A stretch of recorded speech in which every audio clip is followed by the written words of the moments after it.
In this video, we'll look at how you set up the basic structure of your company, its departments, teams, offices and public holiday calendars to prepare your account to import your employees' data.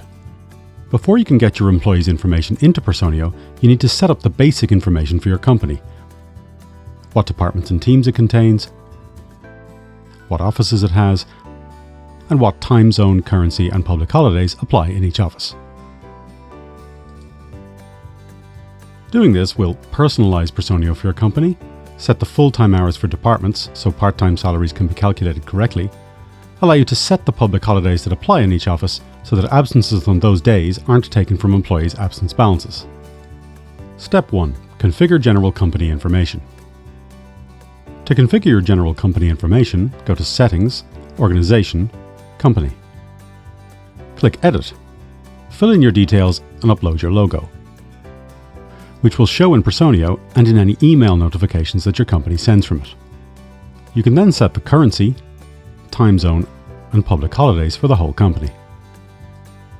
Of course, if you have multiple offices in different countries, you can set up different values for each individually when you set up your offices. Step 2. Configure departments and teams. Departments are used to set the full-time weekly working hours. This builds the base to determine an employee's FTE and to define which employees work part-time to be able to calculate their salary accordingly. To do this, go to Settings, Organization, Departments and Teams. In the Departments tab, enter your department name in New Department and click the plus symbol. Then click Edit and set the default working hours for the department. The default is 40. Whatever you set is used to calculate the employee's FTE and determine the salaries for part-time employees. So if the full-time salary for a position is €3,000 per month, and this is set as 40, an employee on 20 hours will get half this full-time salary, or €1,500. If the full-time hours for your department differ from one location to another, you should set up different departments for each one. For example, Sales UK is 37.5 hours, but Sales Germany is 40. You can then set up teams in the Team tab by clicking Team and giving it a name. You can assign those teams to employees in the employee list once your employee data is imported. Step 3. Configure offices. You should set up an office for each location where you have one. This lets you set up the address, currency, time zone, and if necessary, a customized public holiday calendar for each one. If you have any remote employees in a particular country, you might want to set up an office there to handle the currency, public holiday, and time zone for them, even if there's no physical office there. To do this, go to Settings, Organization, Offices. Add the name of your offices here and click the plus icon. You can then configure the information for each office, some of which may override what you already set for the whole company. In the Public Holidays drop-down, choose which public holiday applies for that office.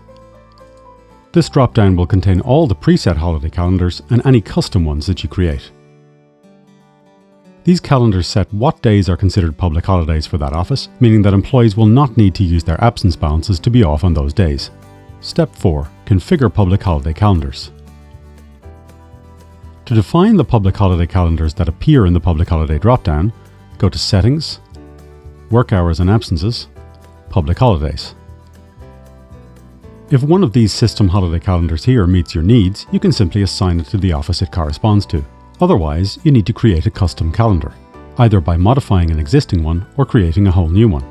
For example, we might choose United Kingdom public holidays for our London office, but our company also has a rule that gives a half day off on Christmas Eve and New Year's Eve. In this case, we would duplicate the UK calendar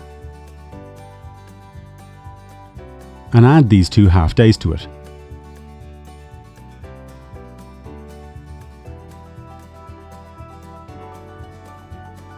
And give it a name.